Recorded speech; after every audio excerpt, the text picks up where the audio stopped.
Let's talk about movement of the thoracic spine. The thoracic spine is the biggest chunk of your spine, often referred to as your mid-back. And the thoracic actually has the least amount of movement available to it of the three parts of your spine. So we have the coccyx or the tailbone at the very base of your spine.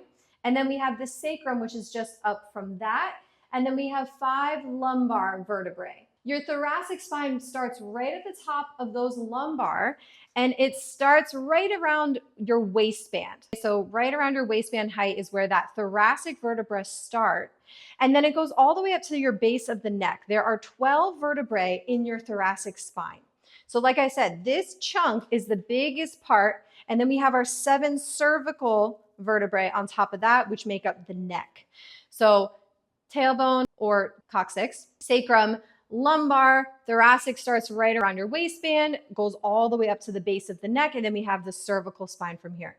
So these 12 vertebrae are what we are going to focus on for today.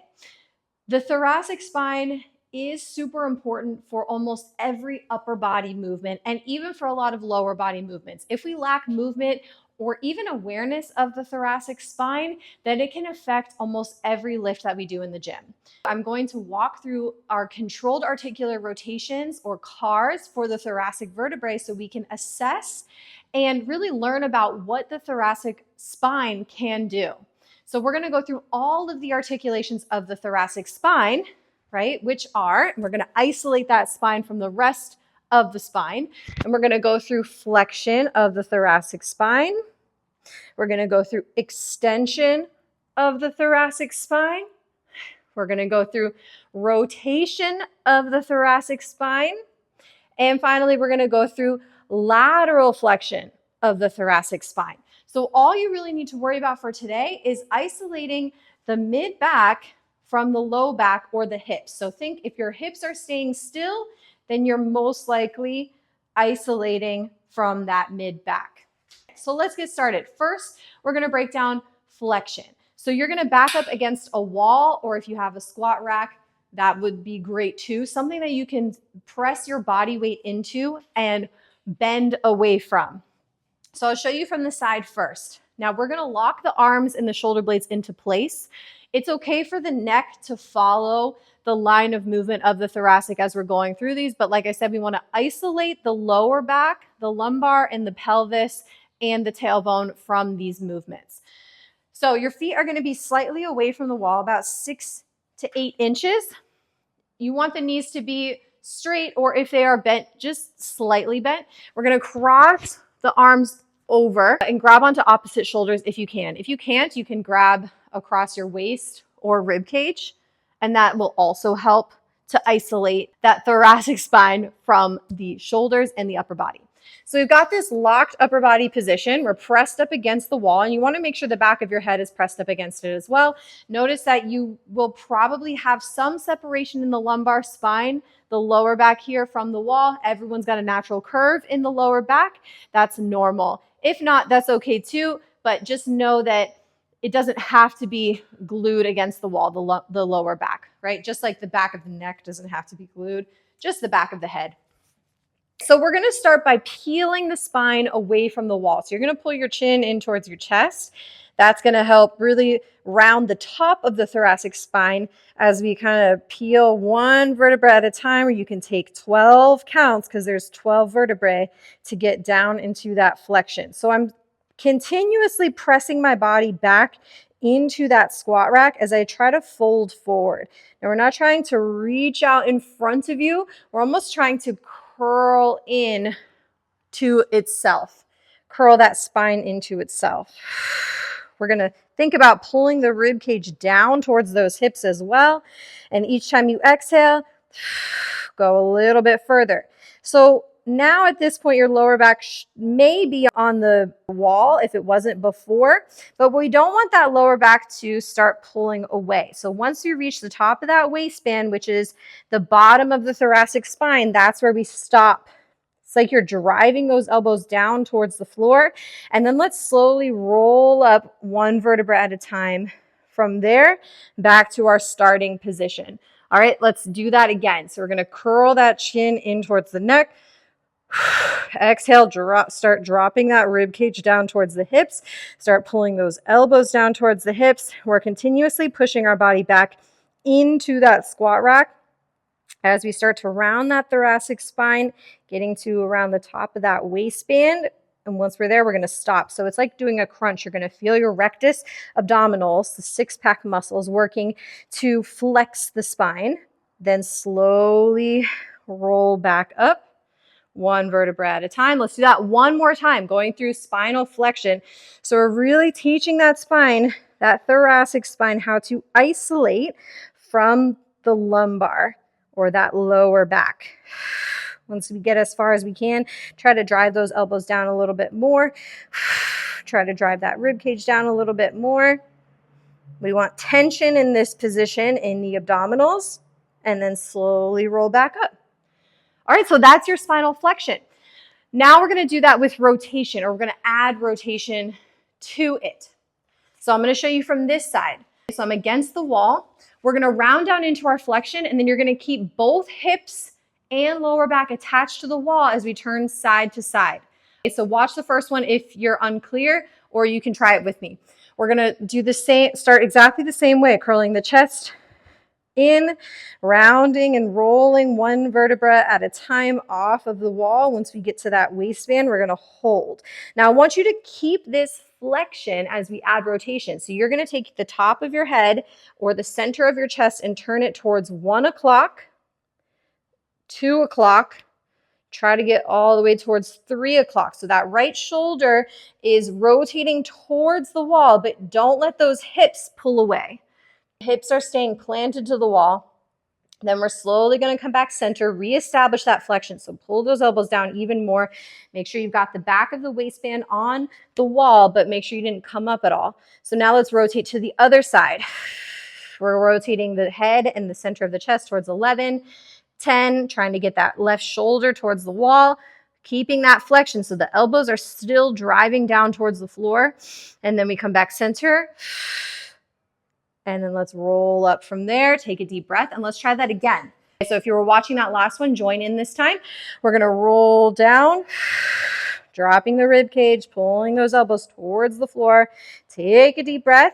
And on your exhale, let's see if we can find a little more flexion and maintain that as you rotate without letting those hips move. We're still pushing ourselves back into the wall. Now you should feel some obliques fire up on that right side. And then we'll come back center, reestablish that flexion, try to drive those elbows down more, and then rotate over towards the left. Feeling the obliques on the left side of the body as we rotate. Keep both hips planted on the wall. Slowly come back center, roll it back up nice and slow. And let's go one more time. I'll show you from the side. We're rolling away from the wall into that spinal flexion. Maintain that pressure into the wall with the lower back, and we'll rotate over towards the right, reaching that right shoulder towards the wall or towards that 3 o'clock position. And slowly come back center, reestablish that flexion. If you came out of it a little bit, which is normal, that might happen. Turn over to the left, hold, slowly come back center, and roll it back up one at a time and rest. All right, shake it out. So that's a lot of tension that we're trying to generate in the spine, but that contact with the wall or the squat rack really helps to add more irradiation or tension to the movement so we can achieve greater ranges of motion, and so we understand the movement and isolate better that thoracic spine from the lumbar. So now let's move on to lateral flexion. We're going to start with our hands crossed again, so we get the upper body out of the way, and then we're basically just going to bend to the side. So I want you to back up against your wall again, and I'll show you from the front. So we're going to back up against the wall again. Now, instead of peeling away from the wall, you're going to keep the thoracic spine, the mid-back on the wall, right, with that lumbar slightly extended off the wall. And you're just going to slide the right ear and the right shoulder down towards the floor. Now, the hips are not going to go with you. So what you don't want is the hips to shift out of the way. You're going to keep those hips planted against the wall and move just from the waistband over into that lateral flexion. So once again, we will feel those obliques on that right side of the body as we crunch and try to roll to the side. And then slowly come back center. Reestablish that tension, and then we'll go up and over to the left. Now, as you're going, try not to let the torso fall away from the wall. So we want to bend straight to the side. And that way we know that we are moving strictly on this frontal plane or this lateral plane, moving side to side. And slowly come up. If you're having a hard time keeping those hips still, you can do this against a squat rack, pulling those hips against the wall right across your waist and bending away from that squat rack. Now I have no choice but to keep my hips still as I go to the side. All right, let's do that one more time each direction. I'll show you from the side. So I'm nice and flat against the squat rack, keeping my hips still as I bend, taking that right shoulder towards the floor. So that's going to come in handy, that cue, when we start to put this all together. Slowly come back center. You're going to dip that left shoulder towards the floor now, keeping those hips nice and still, dipping that left shoulder down. And notice if one side feels a little bit stickier or tighter than the other. That's totally normal, just something for you to notice. Slowly come out of that. All right, so we have our flexion, our rotation, our lateral flexion. We're going to put that front half of our controlled articular rotation together and then bring the last piece into it, which is extension. So take a deep breath, shake it out if you need to. We're going to get back against the wall or your squat rack, crossing those shoulders. We're going to peel away from the wall into flexion, okay? So we're putting all of these together. First step is the first piece that we found today. Now we're going to add the rotation. So we're going to take the right shoulder towards 3 o'clock, turning the body, but keeping those hips still. Now from here, we're going to blend this into our lateral flexion. So you're going to take your right shoulder, dip it down towards the floor, and open the chest to the side, laying your back against the wall. Then from here, we're going to reverse it. So now you're going to bend and rotate the body, trying to take the right shoulder back to 3 o'clock without moving those hips. Then you're going to pull those elbows down and forward through the center. Let's take that over to the other side. So reestablish that flexion if you need. And then let's rotate the left shoulder towards the wall. Use those obliques.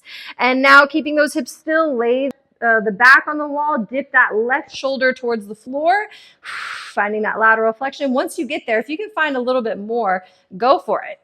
Let's go back to that rotation. So turning the chest down, pulling the left shoulder towards the wall.